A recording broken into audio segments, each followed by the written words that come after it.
सरकारी बैंकों के मर्जर की अगली बड़ी तैयारी शुरू हो चुकी है।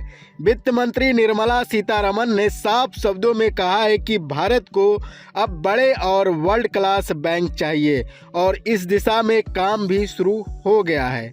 इस बार सरकार का फोकस सिर्फ बैंकों को आपस में मिलाने तक सीमित नहीं रहेगा, बल्कि पूरा सिस्टम काम करने का तरीका और कंट्रोल स्ट्रक्चर भी बदल जाएगा। अब सबसे बड़ा सवाल यही है कि आखिर कौन सा बैंक किस में मर्ज हो सकता है। सूत्रों के अनुसार सरकार का लक्ष्य बचे हुए छोटे और मध्यम आकार के सरकारी बैंकों को मिलाकर कुछ बड़े बैंक तैयार करना है, ताकि अंतर्राष्ट्रीय स्तर पर भी भारतीय बैंकिंग सेक्टर की पकड़ मजबूत हो। पहला संभावित विकल्प है छोटे सरकारी बैंक जैसे UCO bank, central bank of India, Indian overseas bank और बैंक ऑफ महाराष्ट्र को बैंक ऑफ इंडिया में मिलाना। बैंक ऑफ इंडिया इस ग्रुप में पहले से सबसे बड़ा बैंक है, जिसकी बुक साइज 6 लाख करोड़ रुपया से अधिक है।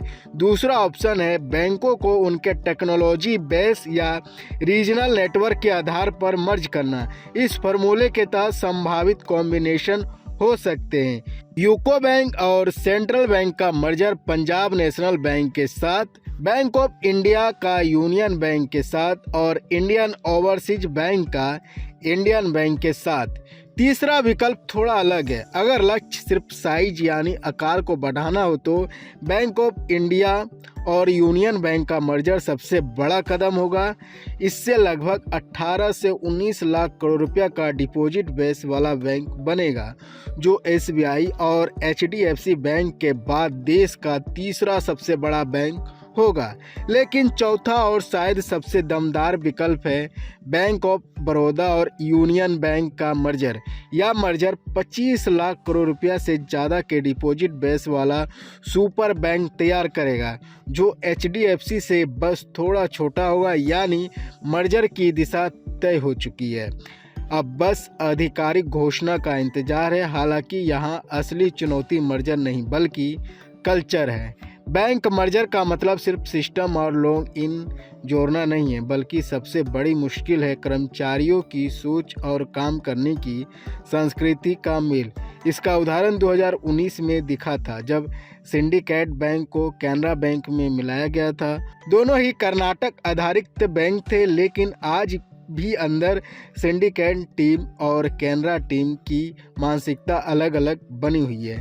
दरअसल बैंक को जोड़ना आसान है, लेकिन लोगों की सोच को जोड़ना सबसे कठिन काम है।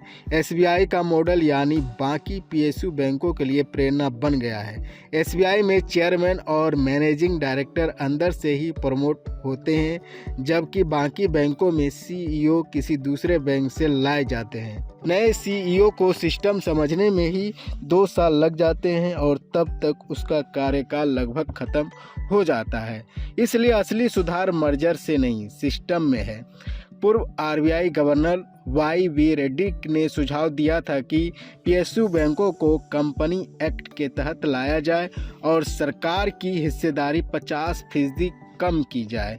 इससे बैंक सीएजी और सीवीसी के दायरे से बाहर होंगे। बोर्ड में 51% इंडिपेंडेंट डायरेक्टर होंगे और सीईओ को परफॉर्मेंस के आधार पर चुना जाएगा। यानी मर्जर से बैंक बड़े होंगे, लेकिन सिस्टम बदलने से बैंक वास्तव में मजबूत और वर्ल्ड क्लास बनेंगे।